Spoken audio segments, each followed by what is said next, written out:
up for the supply for this key part of their missile launchers, things like that. And all of a sudden, like, so when Israel in the first start of the war, like, sends 200 planes as a surprise attack and they hit 500 targets in the first 20 minutes. Those targets were optimized between the two countries. Like, here's the things that we know we need to get rid of if we want to stop them from causing us more problems. So, I mean, it's just really, really powerful how smart what we could do is, that we couldn't do before. Interesting.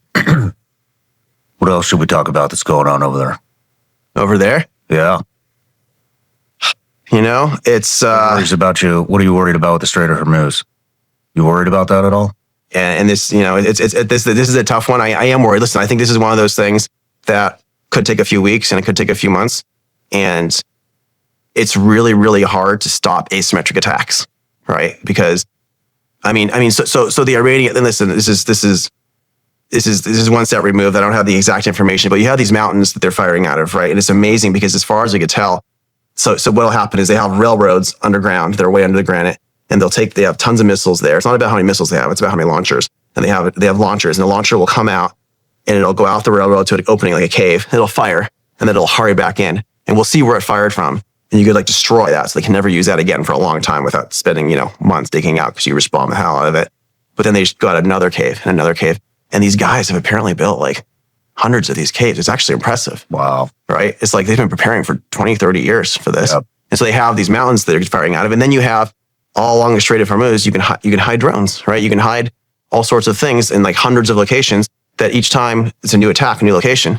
So it could take a while to find all of it, right? Because it's not easy. And it's especially bad for Europe who turned off their energy economy. You want to talk about conspiracies, man? Europe let Gazprom and Russia fund the green movement and turn off all their goddamn energy. And that's why they're in so much pain right now from this. Yeah. That's a true conspiracy, by the way, 100%. We've found that it was a ton of Russia money that created the strength of the green parties all around Europe. And their main thing was turning off all their energy. No shit. 100%. Russia's not dumb. This is great for them, right? It's great for the Middle East too. The green parties are useful idiots, man. Does it bother you that we're low on munitions?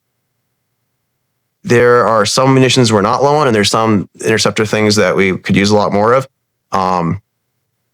Listen, I think America's going to be in a lot better position after experiencing this. So, one of our companies called Chaos has by far the best radar that they're monetizing, but the guy running it, he helped build Epirus as well, the EMP company. He's figured out how to do $5,000 interceptors now. What? He just proved it. Did a bunch of things last month.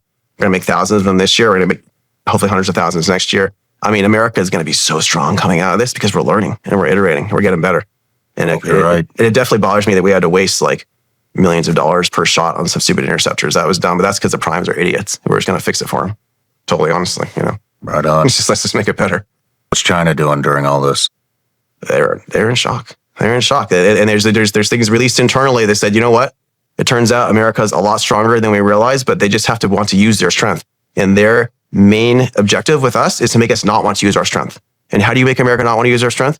There's a few things. One is you fund the far left. You fund the people who hate America.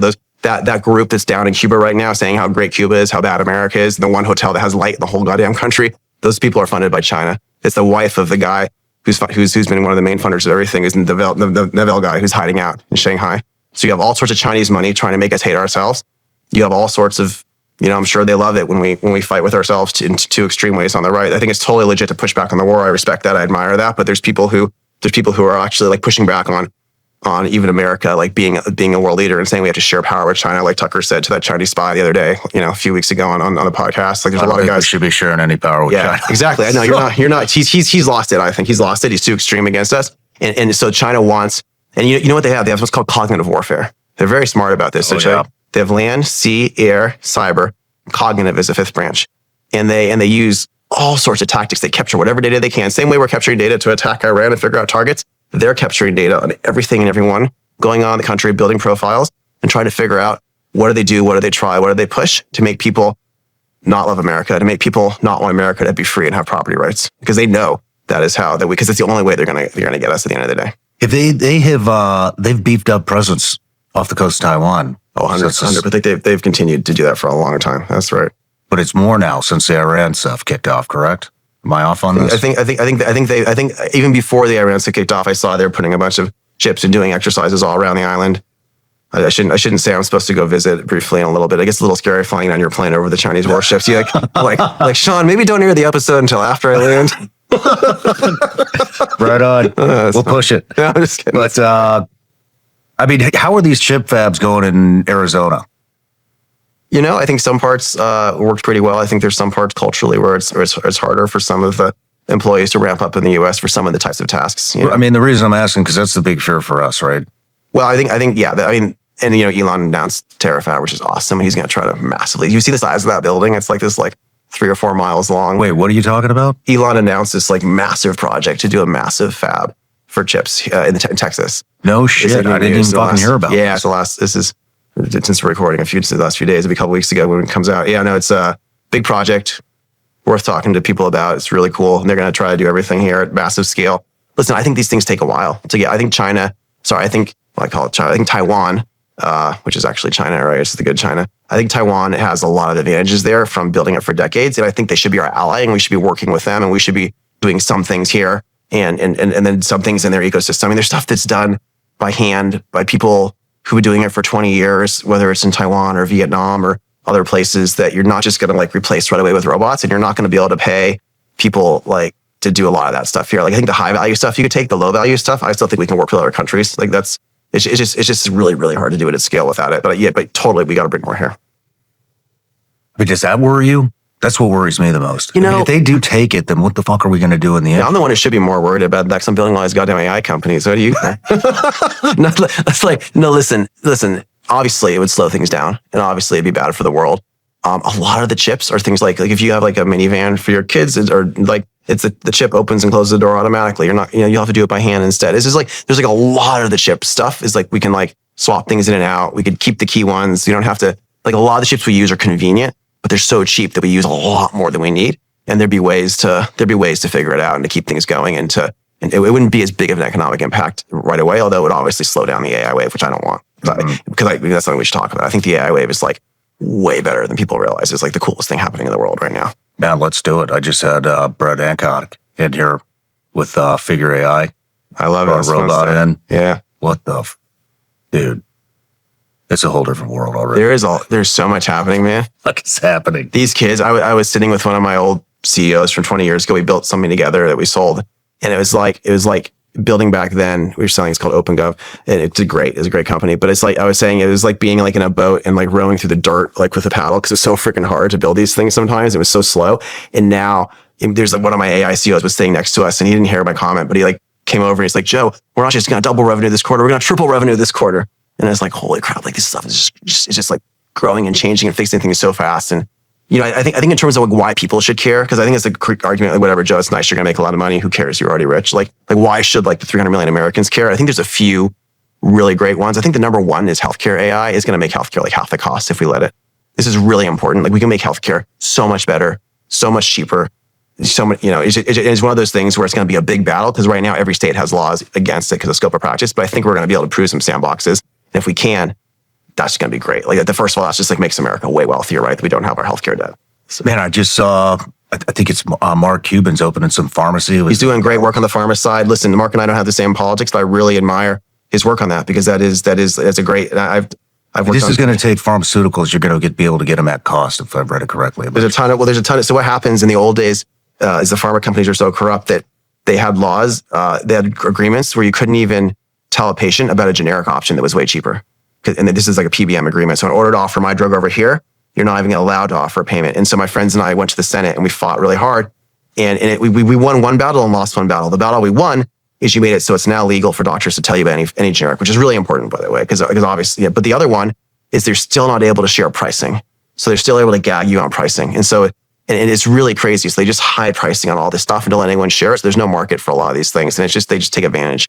And so Mark's getting around that by building his own thing in the middle, which is great. And Trump launched a site too, by the way, which is doing really well, which is saving people a ton of money. I don't know if you're Trump launched a pharma site. There's a pharma site you can go on, search Trump's pharma site, and it's a direct to consumer thing, and you can get all this stuff way cheaper right now. It's a big deal. He launched it a month ago. Joe Gebbia, who's running design for the government, the Airbnb founder, he designed it all. It works great. So you can go on and do that. So the pharma stuff's Mark Cuban stuff's great. I have a company called Blink Health. It's the cheaper PBM. A bunch of us are trying to solve the drug side because that's a big thing to make cheaper. There's going to be some drugs that always cost money, by the way, because you want to have innovation, but you want to make the generics and everything cheaper.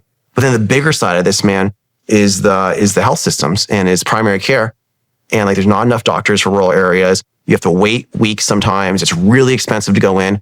There's so many like standard things. There's hundreds of chronic conditions. You should just be able to like check on the freaking phone and be able to enter the things. And they've already checked you once, and they can, Utah is doing a thing where AI can re-prescribe it once you've been prescribed because it's safe if it's done correctly. And it has to be done safely in a deterministic way. But by the way, this is not like AI might mess up type of situation. Like you can quantify it. You can test the system a million times. You can show that it's safer than doctors, and you should have to show that. It should be regulated in some form, right? There should be some way it's safe.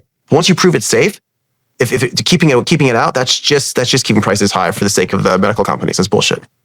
What are you getting involved in?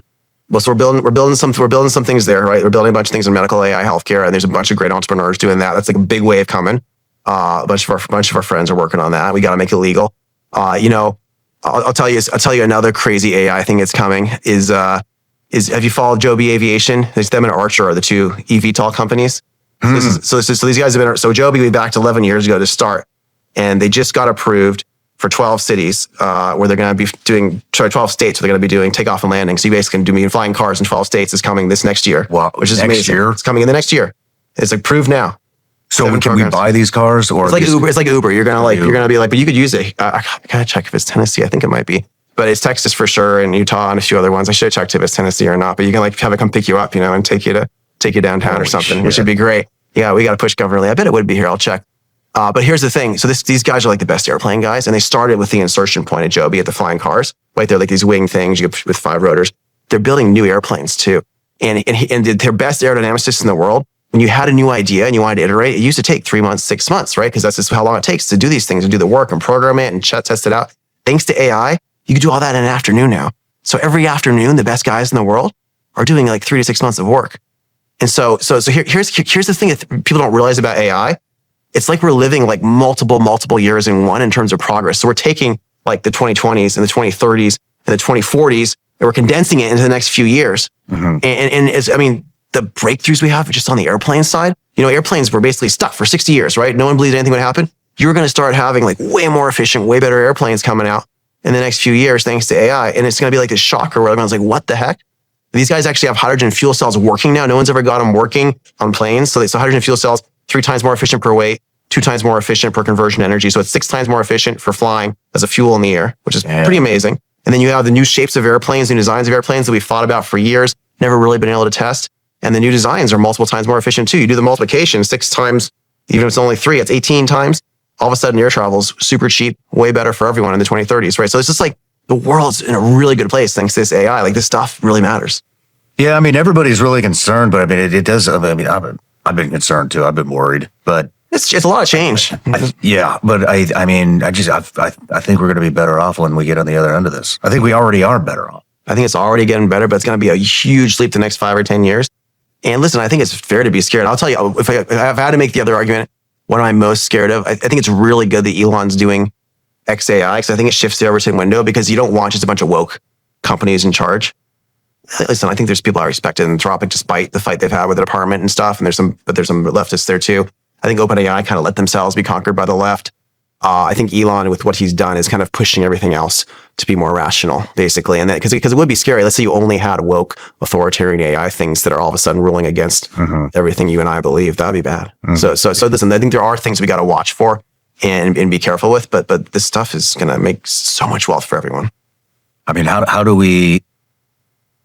I think the big question in my mind is how do we regulate it but remain competitive on the world stage? I think there's certain with China.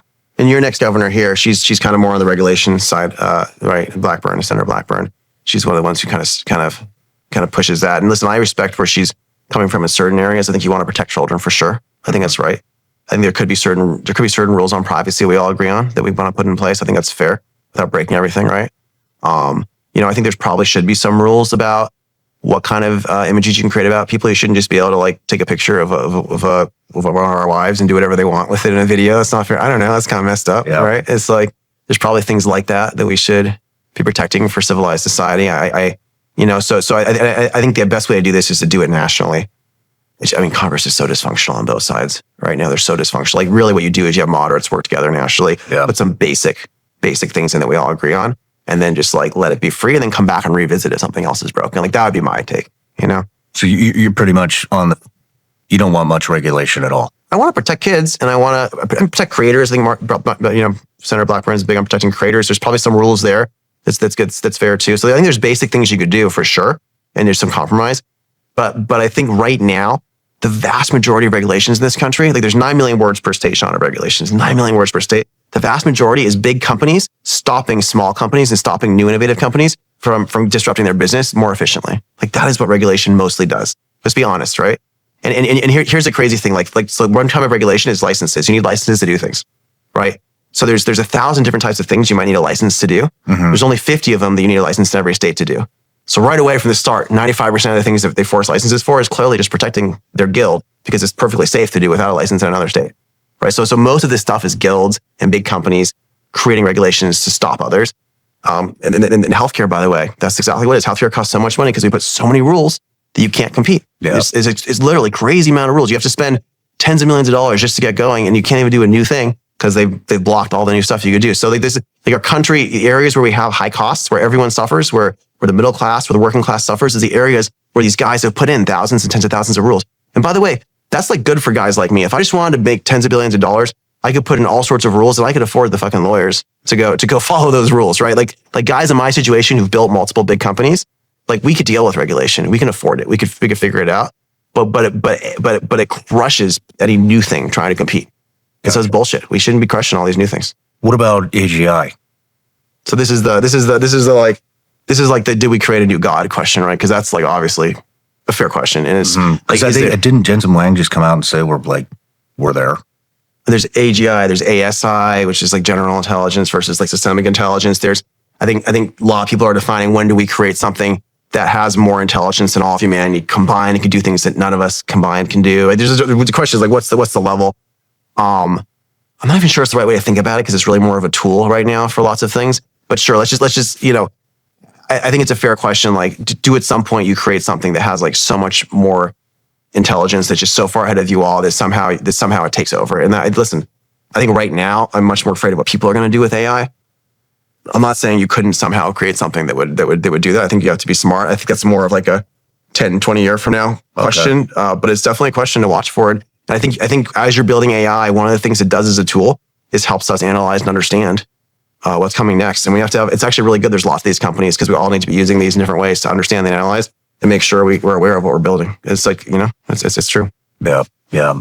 And you guys are getting in, or Palantir, that's getting into corruption, waste, fraud, all that kind of shit, right? I mean, this is at core of the DNA since we started Palantir. You saw PayPal back in the day before Palantir existed. The Chinese and Russian mafia were stealing all our money, right? That was the big thing. And if you hear Elon talk about fraud, he knows it because he was part of that battle. He was part of that battle to stop that. And he said, like, whoever squeals the loudest, that's because you're turning off their fraud. Like, I remember Peter was at chess club with some Russian guy who was pissed and who was screaming, yelling, and who was complaining. And it's because Peter was like turning off all of his fraud at work, right? Because he was tied to these mafia guys. So it's like, yes, this is like core, like Palantir, when it was first built, it came out of that experience of understanding how to do data investigations based on fraud.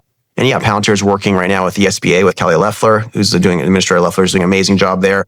Tons of stuff. And HUD, I mean, HUD is just like level 1 ground level for fraud, right? Just like paying off NGOs for get out the vote purposes, paying off people in the community, basically in the inner cities. It's just a lot of nonsense that you're finding. And the question There's shit tons of fraud. I mean, I had Nick Shirley come on, talk about all the fraud going on. He's done a great job exposing a lot of stuff. With the Somalis, these tribes are so good. Centers. The Leering centers, I love it. Look, these tribes are so good at because they coordinate. Because like you couldn't get, unfortunately, in Europe, you get like a tribe of these Islamists from wherever, like 15 of them to go rape the teacher together and not tell anyone. Like if you ask 15 of my cousins to go rape a teacher, they'd all like punch you in the face. And like there's no way they'd all go do something like that. But these tribes from these places are sick, and we've brought them into this country. There's a lot of broken tribes here, unfortunately. Mm-hmm. I mean, and there's tons of fraud tied. There's tons of fraud tied to subcultures around LA that we're finding.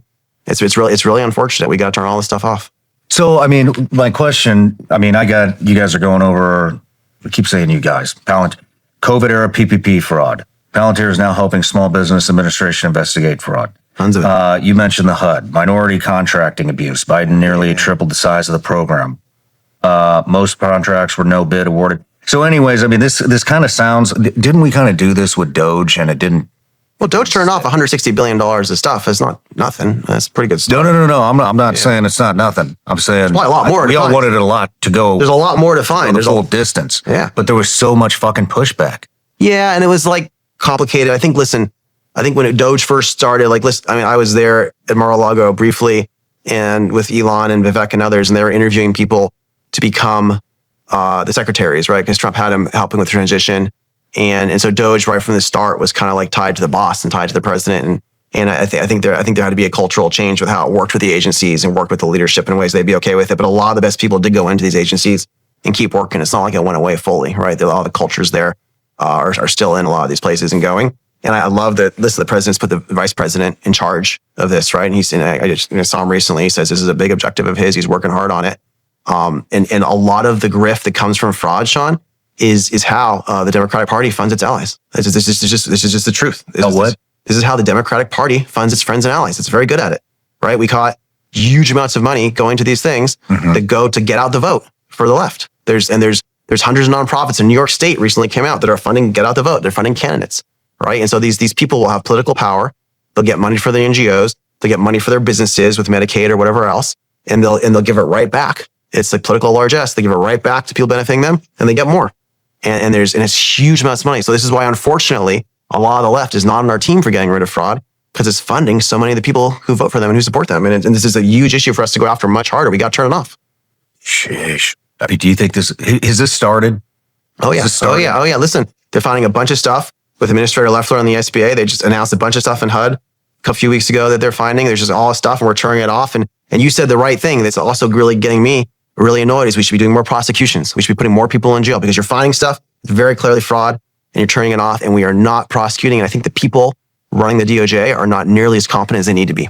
I'll just put it out there. How the fuck is this going to change? We got to get more competent people whose job is to actually initiate and put people in jail for breaking the law. How do we do that? You put out the word to hire really competent lawyers. I don't know. Like I've built orgs. You've built orgs. It's like, I know what I would do, but nobody's doing it. What'd you do? I would fucking fire everybody and bring it. You place some new leadership. That seems reasonable to me at this point. Listen, by the way, some leadership's really good in some of these places, and they are working well with us. And like Loeffler's doing great work. Like there's people in the Department of War doing, I think, great work. Like whether or not you agree with the war, these are competent people, right? And so there's like places where we have very competent leaders that President Trump's brought in, and there's places where, for whatever reason, I can't tell, they're not getting it done. So let's fix it. Yeah. Well, I hope it sticks. I really hope that sticks.